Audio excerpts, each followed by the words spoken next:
I mean, that was a hard-fought win in the end, but I'm sure from your point of view, it was about getting the 3 points, was it?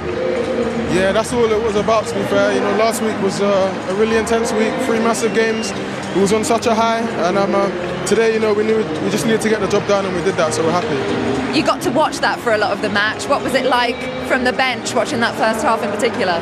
Yeah, I felt we controlled the game really well. We started really well. You know, this man got the assist. I'm happy for him, but yeah, we're just looking for the second goal, which we got in the end, and that secured us the victory.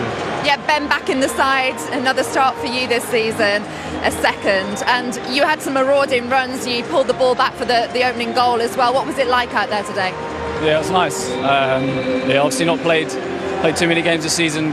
The boys have been unbelievable, so yeah, I think it's just about supporting everyone, whoever's playing, whoever's not, sticking together, and you know, when you do get a chance to perform as high as you can. It has been mentioned as well that the depth in squad at Arsenal this season, when it comes to the title race, could be one of the differences. Do you think you've got the best squad depth in the league? Yeah, I don't know. Obviously, training every day with all these players is unbelievable, and you know, there's players that don't get any minutes that would probably start in any other team. So yeah, it's a pleasure every day to work with these boys. What do you think? Same as Ben. Yeah. And just talk me through the goal for a second. Did you think it was going to cross that line? Were you wondering, because you'd had a near miss as well just before that? Yeah, I just had a near miss just before that, and I was just hoping I'd get another chance. I'll score it, and obviously at first it looked like it wasn't going in, but then the bounce was nice for me. So yeah, I was happy to see it go in. A lot of football lately. Just finally, just sum up how you're feeling as a squad about this season. It's all going well. 18 unbeaten. Yeah. You just got to take game by the game. I think such a long season, don't want to get carried away with anything, and just keep doing what we're doing. Fantastic. Bakaya, would you do the honours? Because Ben White, you are player of the match. Congratulations. Congrats, bro. Merson, in terms of Arsenal, we'll talk more about that game to come at the weekend in a short while. It's a terrific night for Arsenal in terms of getting the job done, getting the win, beating Brentford by 2-0. So they've re-established that 5-point lead at the top. But an injury to Mosquera, Declan Rice coming off. So there's sort of pluses and minuses to that night for Arsenal. It all depends how them injuries are. But first of all, we've got to win the game. Got to win the game. They've done that. You know, there's been a bit of pressure on them tonight. Only 2 points clear. Everybody waxing lyric, and now they've gone 5 clear again. They've got to hope. I sat on here a couple of weeks ago, Bayern Munich game. I said the one player they cannot miss is Declan Rice. Cannot miss him. He's gone off injured. Hope he's the culture, like just his calf at the back.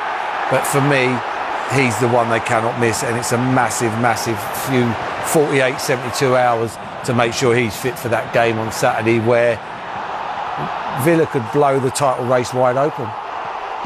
Yeah, and who'd have thought we'd have been saying that a few weeks ago. When you look at Aston Villa's start, they were down in 18th a few weeks ago, and now they're 5 points behind the Gunners. Yeah, a good manager, real good manager. He improves players, makes players better. But it'd be a big test on Saturday for Arsenal. I think if they get through that, I just don't see anybody being able to touch him if they get through that game. Mikel Merino, quick word on him. He scores the opening goal of the night, his 5th of the season. 21 goals in the Canada year for club and country. He's not too bad a makeshift striker, is he? No, he's clever. He's clever. But if you see his goal's an amazing header. Any centre forward would be proud of it. The way he gets in front of Pinnock and heads it down. It's a proper goal. You know, Eucharist would have been well pleased with that. Yeah, he does a good job. He's a great player to come in and play. He joins in the play. He drops off more. He's not like Eucharist, but he drops off. You know, he won't play on the shoulder, but he's a clever player, hard to pick up, and he scores vital goals. He comes across as a big game player for me. And Arsenal continue to be so difficult to beat, now unbeaten in the last 18 in all competitions. Up with you, Sue, and Aston Villa, because we were talking, there's been so much talk about those 9 goals coming from outside the box, about, you know, as well as Ollie Watkins' goal drought, hadn't scored an 11, well, he breaks that goal drought today, and all 4 goals inside the box.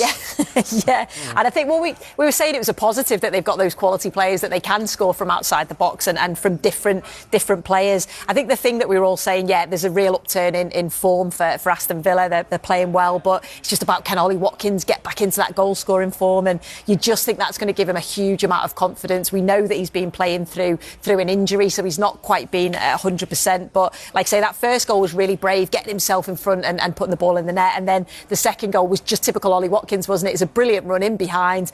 Really good spot from Rodgers, and then it's just a calm finish. But he had other opportunities, got himself into some really good positions. So, yeah, lots of positives, I think, to take away for Aston Villa. And we'll talk more about the game on Saturday, the lunchtime kick-off. Aston Villa facing Arsenal at home, 12:30 on Saturday.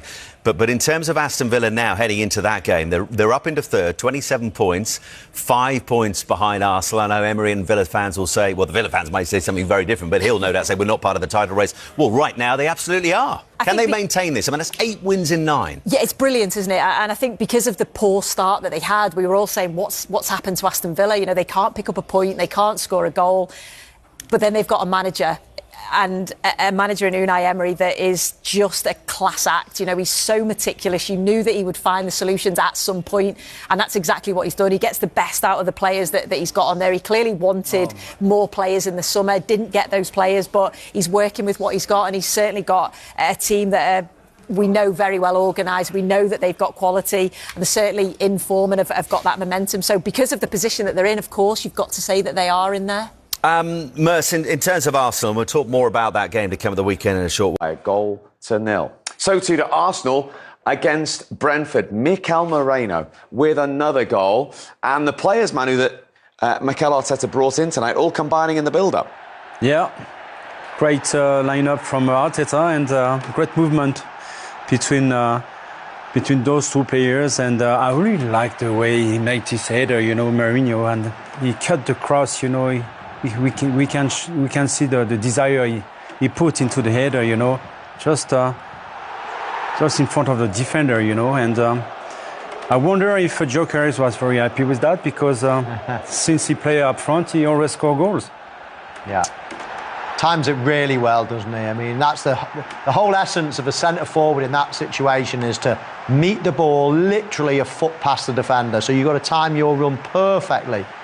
It's basically just after the ball leaves the crossing player's foot is when you make your run, and you try to time it just as you get past that defender. And let's remember, he is predominantly an attacking midfield player. Since February, when he was asked in those emergency circumstances to play up front for Arsenal, he has the most headed goals. How many goals he scored already? So he has now got 13 goals in this calendar year, more than any other Arsenal player. It's going to be the best scorer so far in Arsenal. Amazing. And as you can see, second on the list is Kevin Schade. He crashed a header there against the crossbar. Should he have done? Who should have scored? Yeah, this is probably an easier chance than the Merino goal, actually. He's pretty central. All the pace is on the cross. It's an in-swinging ball. Anywhere low, really. Can he get above it and head it down? I mean, it's a great save. How good is this goalkeeper? Amazing save. What a fantastic save by Raya. But he gives him a chance, and he shouldn't give him a chance. You know, there's a lot of the goal to aim for there. It's a massive chance. And listen, when you're Brentford, when you go into the Emirates, you're not going to get many chances like that. You simply have to score them. OK, and they didn't, and Arsenal lead by 1-0. Right, elsewhere. I just want to quickly